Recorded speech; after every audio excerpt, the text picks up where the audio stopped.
Even when you feel low, you can still go. Even when you feel slow, you can still go. Even when there's no hope, you can still go. Go, go, go, go, go, go, go, go.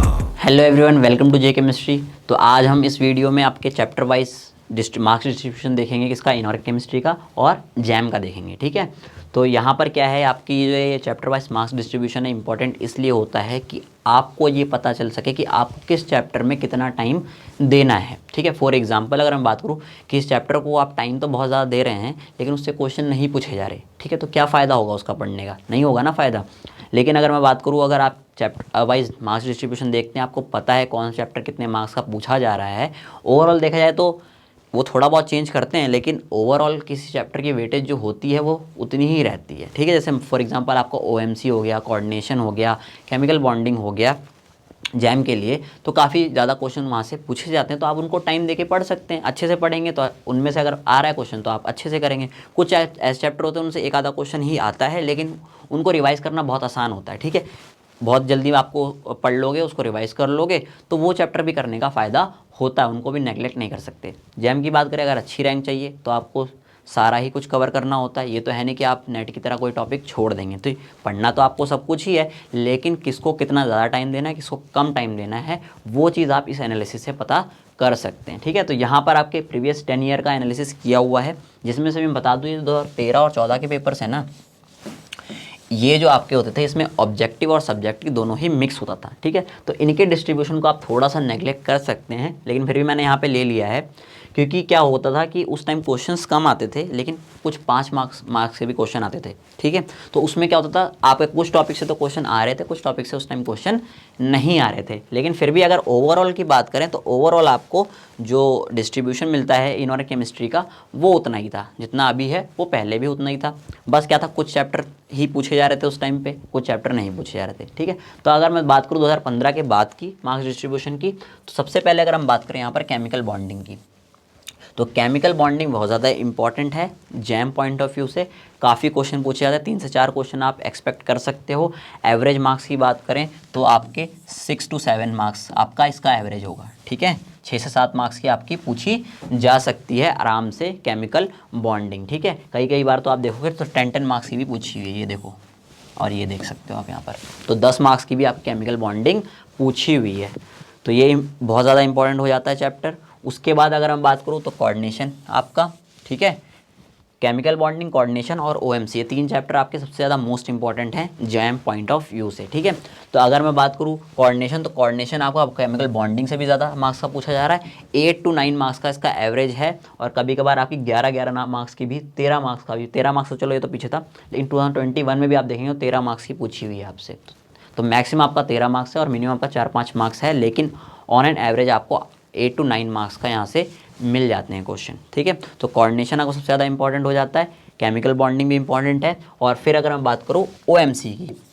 ऑर्गेनोमेटेरियल chemistry, तो क्या है कि काफ़ी बड़ा हो जाता है, ऑर्गेनोमेटेरियल chemistry बहुत ज़्यादा बड़ा है, उसमें से कुछ पार्ट ही क्या है जैम में पूछा जाता है। ठीक है, लेकिन फिर भी आपको उस पार्ट से भी काफ़ी क्वेश्चन मिलेंगे और इजी होते हैं, इतने मुश्किल क्वेश्चन नहीं होते हैं, तो इसको भी करना ही करना है। ठीक है, तो इससे आपका 4 to 5 मार्क्स का ऑन एवरेज है, लेकिन रीसेंट ईयर में ये देखा है मैंने कि अगर पिछले 3-4 साल का देखोगे तो ओएमसी थोड़ी ज़्यादा मार्क्स की आ रही है। ठीक है, 7 to 8 मार्क्स की आपसे पूछी जा रही है। ठीक है, तो ओएमसी, केमिकल बॉन्डिंग और कोऑर्डिनेशन केमिस्ट्री आपके हो जाते हैं most important chapter for jam. ठीक है, फिर हम बात करते हैं मॉडरेट चैप्टर से कुछ, तो उसमें आपका मेन ब्लॉक, बायो इनऑर्गेनिक, ठीक है, ये आते हैं, ये 2 चैप्टर आते हैं, पीरियोडिसिटी नहीं आएगा आपके, ये 2 चैप्टर्स आ सकते हैं। मेन ब्लॉक और बायो इनऑर्गेनिक केमिस्ट्री की बात करूँ तो on an average 2 to 3 marks का पूछे जा रहे हैं दोनों ही चैप्टर्स। उसमें आपको 2 या 3, मतलब 3 तो नहीं, 1 या 2 क्वेश्चन आपको मिल जाएंगे, 2 क्वेश्चन मिल सकते हैं आपको बायो इनऑर्गेनिक और उससे मेन ब्लॉक केमिस्ट्री से, तो इनको भी पढ़ना है। बायो इनऑर्गेनिक आपको पता है पढ़ सकते हो आराम से, और क्वेश्चन ज़्यादा मुश्किल नहीं आता है, ईजी ही आता है। ठीक है, मेन ब्लॉक केमिस्ट्री का ये है कि आपको थोड़ा ज़्यादा पढ़ना पड़ता है उसके लिए, लेकिन पढ़ना तो पड़ेगा ही ना। और मेन ब्लॉक में भी ऐसा होता है कुछ पर्टिकुलर टॉपिक से ही क्वेश्चन पूछे जाते हैं, ऐसा नहीं होता कि सारे कहीं से भी कुछ भी पूछ लेंगे, ऐसा नहीं होता है जनरली, तो उसको भी आपको पढ़ना है, छोड़ना नहीं है। अगर अच्छी रैंक चाहिए तो आप किस चैप्टर को छोड़ नहीं सकते हैं, जैम और गेट की बात अगर मैं कर लूँ तो। फिर आप अगर हम बात करूँ पीरियोडिसिटी, एसिड बेस और न्यूक्लियर, इन 3 चैप्टर्स की बात करूँ तो पीरियोडिसिटी आपकी बहुत ही पूछी जाती है, एक आध क्वेश्चन आता है, इतनी ज़्यादा नहीं पूछी जाती। एसिड बेस तो आपका बिल्कुल ही कम पूछा जाता है, ज़्यादा कुछ पूछा नहीं जाता है एसिड बेस से। जैम में बात करें तो एसिड बेस से ज़्यादा क्वेश्चंस नहीं आते हैं, इसका एवरेज देखेंगे आप तो 0.5 से भी कम है। तो एसिड बेस इतना ज़्यादा इंपॉर्टेंट नहीं है, लेकिन फिर मैं वही बोलूँगा, अगर अच्छी रैंक चाहिए तो आप किस चैप्टर को छोड़ नहीं सकते हैं, लेकिन हाँ ये कर सकते हैं आप उसको बहुत कम टाइम दे सकते हैं। ऐसी आपने रिवाइज़ कर लिया, क्वेश्चन आया तो आप कर लोगे, कोई इतना ज़्यादा मुश्किल नहीं आएगा। फिर अगर मैं बात करूँ न्यूक्लियर से, तो न्यूक्लियर काफ़ी इंपॉर्टेंट हो जाता है, आप इसको नेगलेक्ट नहीं कर सकते। जैम के पॉइंट ऑफ से आपको एक या फिर 2 क्वेश्चन भी न्यूक्लियर से पूछे हुए हैं और बहुत ज़्यादा इजी क्वेश्चन पूछते हैं, तो न्यूक्लियर को तो मैं मॉडरेट वाले में रखूँगा, ठीक है। न्यूक्लियर को आप बायो इनऑर्गेनिक और मेन ब्लॉक के साथ रख सकते हैं, क्योंकि इससे क्वेश्चन आ ही रहा है, आएगा ही आएगा। ये नहीं कि आप किसी भी ईयर में ऐसा नहीं हो सकता कि क्वेश्चन ना आए, लेकिन अगर किसी ईयर में मान लो ना आए तो अगले ईयर ऐसा भी हुआ कि 2-2 क्वेश्चन, मतलब मैक्सिमम आपको 4 मार्क्स, अब 4 मार्क्स तो बहुत होते हैं, 4 मार्क्स आपके बहुत ज़्यादा होते हैं, और 4 मार्क्स का भी क्वेश्चन, मतलब 4 मार्क्स के भी क्वेश्चन यहाँ पर पूछे हुए हैं। न्यूक्लियर की बात करूँ, ठीक है, तो न्यूक्लियर भी आपका इंपॉर्टेंट हो जाता है।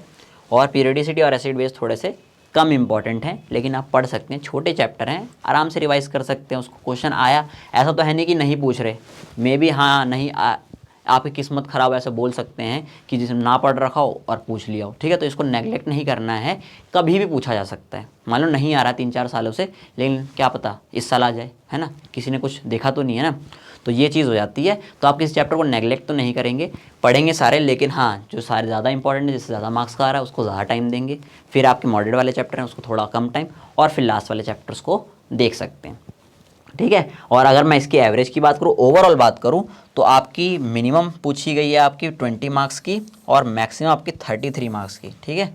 तो यहाँ पर ऐसा बोल सकते हैं वेटेज कम नहीं है, इनऑर्गेनिक केमिस्ट्री अच्छी खासी पूछी जा रही है जैम में। और अगर मैं एवरेज की बात करूँ तो 26 to 27 मार्क्स का पूछा रहा है, ठीक है।